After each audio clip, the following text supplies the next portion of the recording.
नमस्कार मित्रांनो, मंथन चॅनलमध्ये आपलं स्वागत आहे। मी राजेश दुबे।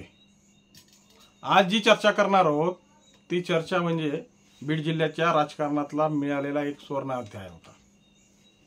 ज्यावेळेस भाजपचा हा उभरता काळ म्हणजे भारतीय जनता पक्ष ज्या पक्षाला विशीला सुद्धा कोणी पाणी द्यायला तयार नव्हतं, त्यावेळेस 1995 ला भाजपला उभारी मिळाली होती आणि ती या बीड जिल्ह्यातूनच। त्यावेळेस माननीय गोपीनाथरावजी मुंडे साहेब, विमलताई मुंदडा यासारखे मुरब्बी कार्यकर्ते यांनी या मातीत भाजप रुजवला। भाजपाच्या माध्यमातून सामाजिक भूमिकेत एक वेगळी राजकीय समीकरण म्हणजे 90% समाजकारण आणि 10% राजकारण ही भूमिका ज्यावेळेस या भाजपच्या वतीनं या दोन्ही महापुरुषांनी मांडण्याचा प्रयत्न केला, तेव्हाच खऱ्या अर्थानं भाजपाची पायामुळं ही संपूर्ण महाराष्ट्रात रुजली। यामागे भारतात अनेक लोक होती, त्यागी तपस्वी लोक होती, परंतु जे महाराष्ट्राच्या मूळ गाभ्यापर्यंत म्हणजे मूळ जनतेपर्यंत पोहोचून जे सामाजिक परिस्थितीमध्ये आपला विचार पसरणारे म्हणून नेहमीच विमलताईंना एक अग्रणीय स्थान आहे।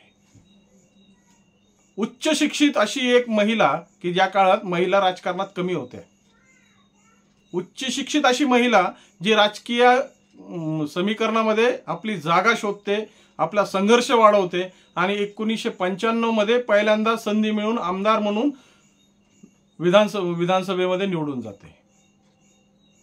विमलताईच्या संदर्भात जर बोलायचं ठरलं तर जनतेला खऱ्या अर्थानं राजकीय समीकरणामध्ये जनतेची हित कशी जोपासायची याचं प्रत्यक्ष उदाहरण म्हणजे विमलताई। प्रत्येक माणसाची नाळ जोडलेल्या आमदार म्हणून त्यांची ओळख झाली। मतदारसंघामध्ये असो किंवा हितसंबंधातल्या कुठल्याही विषयात असो, जवळचा असो किंवा लांबचा, प्रत्येकाच्या कार्यक्रमाला स्वतःची हाजरी लावल्याशिवाय विमलताईंना चैन पडत नव्हती। यामुळं सलग 5 वर्ष विमलताईंना कसल्याही पद्धतीचा विरोध न होता जनतेने त्यांचं नेतृत्व स्वीकारलं आणि या नेतृत्व स्वीकारत असताना जनतेला दिलेलं दातृत्व हे तेवढंच आलं महत्वाचं। कारण बीड जिल्ह्यामध्ये आमदार फंड आणि खासदार फंड काय असतो, पहिल्यांदा आमदार फंडाची जी ओळख करून दिली ती विमलताईंनी ओळख करून दिली। तर दुसऱ्या वेळेस जेव्हा जयसिंग काका निवडून आले त्यावेळेस खासदार फंड काय असतो ते जयसिंग काकांनी या जनतेला कळवलं। म्हणजे विकासाच्या नांदीवर आज जर विमलताई देवकर, आज जर विमलताई या सक्रिय भूमिकेत राहिल्या असतात, त्यांना उदंड आयुष्य मिळालं असतं ना, तर निश्चितपणे केज मतदारसंघ असो किंवा बीड जिल्ह्याच्या भूमिकेला एक वेगळी भूमिका मिळाली असते।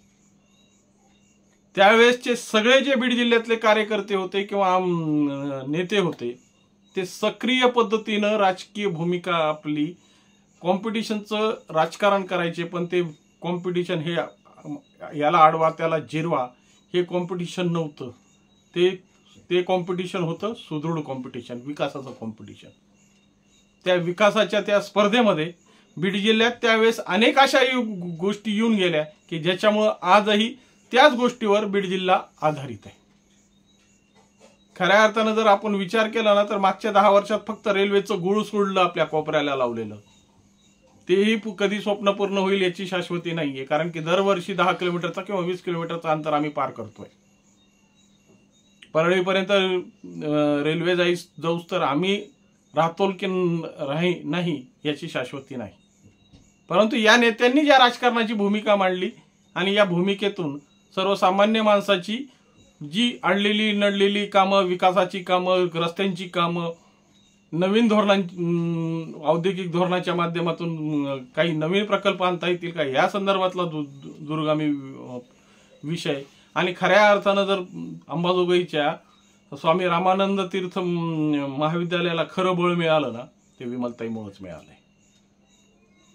त्या काळामध्ये ज्या पद्धतीनं विमलताईंनी आरोग्यमंत्री असताना किंवा बीड जिल्ह्याच्या पालकमंत्री असताना ज्या पद्धतीनं या महाविद्यालयावर लक्ष केंद्रित करून इथला विस्तार केला, इथल्या प्रत्येक गोष्टीची नियंत्रण स्वतःच्या हातात घेऊन सगळ्या गोष्टीच्या फॅसिलिटीज म्हणजे सर्व सोयीयुक्त हे महाविद्यालय तयार केलं, महाविद्यालय तर आधीपासून होतं, परंतु त्याची अवस्था ज्या पद्धतीनं म्हणजे आशिया खंडातलं पहिलं ग्रामीण भागातलं एवढं मोठं हॉस्पिटल दवाखाना असताना सुद्धा त्याची पाहिजे त्या पद्धतीच्या सोयी सुविधा तिथं उपलब्ध नव्हत्या.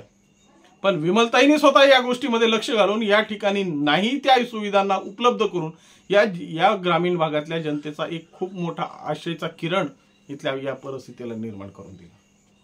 या सगळ्या गोष्टी बनण्याच्या मागे आज विमलताईचा वाढदिवस. या संदर्भातून या तळमळीचा या जनतेशी नाळ जोडलेली कार्यकर्ती म्हणून विमलताईची ओळख सर्वसामान्यांना आहे. ती पुसणं इतकं सोपं नाहीये. कारण की प्रत्येक गोष्टीच्या मागे जे पाऊल खुणा उरतात ना, त्या संघर्षाच्या आणि कार्याच्या उरतात. कार्य तुम्ही ज्या पद्धतीने करताल, ज्या पद्धतीचं तुमचं धोरण असेल ना, त्या पद्धतीचं तुमच्या सामाजिक पटलावर तुमचं नाव असतं आणि या नावामध्ये खऱ्या अर्थाने बळ.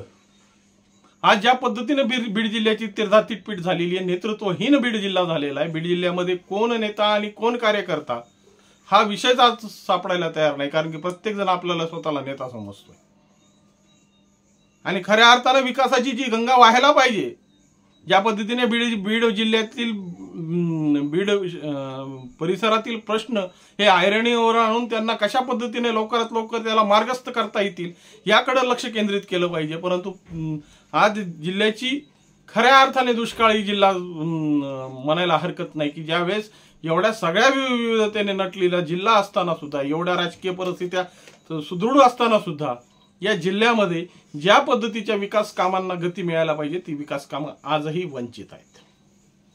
कदाचित या सर्व ज्या 1995 ते 2005 पर्यंतच्या कार्यकालातील सर्व नेते, प्रत्येकाचं नाव घेत नाही, पण सर्व नेते जर खऱ्या अर्थानं आज या राजकीय भूमिकेत सक्रिय राहिले असते ना, तर खऱ्या अर्थाने या जिल्ह्याचा चेहरा मोहरा बदलला असता.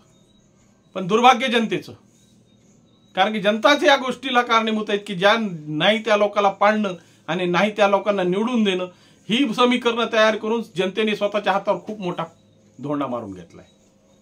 नावं नाही घ्यायचीत मला, पण स्वतःची भूमिका स्पष्ट करायला आजही लोक तयार नाहीत. कारण की जनतेने दिलेला धोका आजही त्यांना म्हणजे दूध पोळालेलं दूध हे ताक सुद्धा फुकून फुकून प्यावं लागतं. हीच परिस्थिती या जनतेने आणून दिलेली आणि परिस्थिती या गोष्टी या विमलताईंच्या वाढदिवसा दिवशी या गोष्टी बोलणं मला गरजेचं ठरलं. कारण की खऱ्या अर्थानं जनतेची तळमळ असलेली एक नेत्री म्हणून त्यांना पाहिलं जात होतं. त्यांनी प्रत्येक गोष्ट, प्रत्येक विषय जो निवडला तो जनतेच्या हितासाठी निवडला. जेव्हा ना जनता सुखी तर सर्व गोष्टी सुखी आणि अबाधितपणे निर्विवाद जर 25 वर्षाचा कार्यकाल एखाद्या नेत्याने आपला पूर्ण केला असेल तर निश्चित त्याच्या मागे मोठं जनसमर्थन त्यांच्या पाठीशी उभं होतं, हे मात्र निश्चित. त्यामुळं सामाजिक भूमिकेमध्ये आपण काम करत असताना आपण मिरवण्यापेक्षा आपल्या पायाखाली किती विकासाची गंगा आपण अंथरू शकतो ना, आपण लोकांना किती सोयी देऊ शकतो, कशा पद्धतीने त्यांच्या प्रश्नांना मार्गस्थ करू शकतो, यावरच तुमच्या कार्याचा आढावा ठरला जातो, कार्य उल्लेख ठरला जातो. पण आजच्या परिस्थितीमध्ये फ्लेक्स आणि सोशल मीडियाच्या काळामध्ये ही भूमिका आता कमी होत म्हणजे पडद्याच्या आड जाऊ लागलेली आहे. आणि जो चमकोगिरीचा जो काळ आहे की एक विशिष्ट घटना करायची, त्याचे 100 कार्यक्रम व्हॉट्सअपला फेसबुकला सोडायचे किंवा स्वतःच्या पद्धतीने स्वतःच्या कार्यकर्त्यांना स्वतःच्या हाताने पाठ तुटून घ्यायची, ही जी भूमिका सध्या राजकीय क्षेत्रात वावरते ना, तीच खऱ्या अर्थाने या जनतेसाठी सगळ्यात मोठी धोकेदायक परिस्थिती. आणि जेव्हा या कार्यकर्त्यांची खऱ्या अर्थानं जर आपण विचार केला, यांचा आढावा घेतला, यांच्या कष्टाचा आढावा घेतला ना, तर खऱ्या अर्थाने संघर्ष काय असतो ना, तो याच कार्यकर्त्यांच्या माध्यमातून कामातून दिसतो. कारण की एक सर्वसामान्य माणसाला आमदारकी मिळणं म्हणजे खूप खूप कठीण आहे. त्या काळात तर एक महिलेला प्रतिनिधित्व देणं म्हणजे तारेवरची कसरत होती. पण विमलताईंनी ते सार्थपणे पेललं आणि आपली भूमिका या बीड जिल्ह्यातच नव्हे तर महाराष्ट्रात चांगल्या पद्धतीने पटवून दिली की एक जर महिला जेव्हा एखाद्या नेतृत्वात उतरते ना, तर ते सर्वसामान्य माणसाचा मातृत्व ज्याप्रमाणे आपली आई आपला सांभाळ करते ना, त्या पद्धतीने मातृत्वाचं वात्सल्य घेऊन प्रत्येक जनतेच्या अडीअडचणीला धावून जाणारी कार्यकर्ती म्हणून विमलताईचा नेहमी उल्लेख होतो. या सगळ्या परिघामध्ये सगळ्यात महत्वाचा विषय असतो तो जनतेचा विकास आणि जनतेची अडीअडचणी सोडवणं आणि तेच सार्थकी करण्यासाठी आजच्या नवीन पिढीला याचा वारसा जपला पाहिजे, याचे संस्कार घेतले पाहिजे. कारण की जनता म्हणजेच सर्वस्व. परंतु आज जनतेपेक्षा तुमची चमकोगिरी जर तुम्हाला श्रेष्ठ वाटत असेल तर ती चमकोगिरी तुम्हाला लखलाभ असो. पण जनतेच्या माध्यमातून ज्या भूमिकेत विमलताई वावरल्या, गोपीनाथरावजी वावरले किंवा जयदत्तांना वावरले, त्या सर्वांनी आपल्या केलेल्या परिश्रमाचं साफल्य या जिल्ह्याच्या विकासासाठी हो, हीच प्रभूचरणी प्रार्थना. नमस्कार.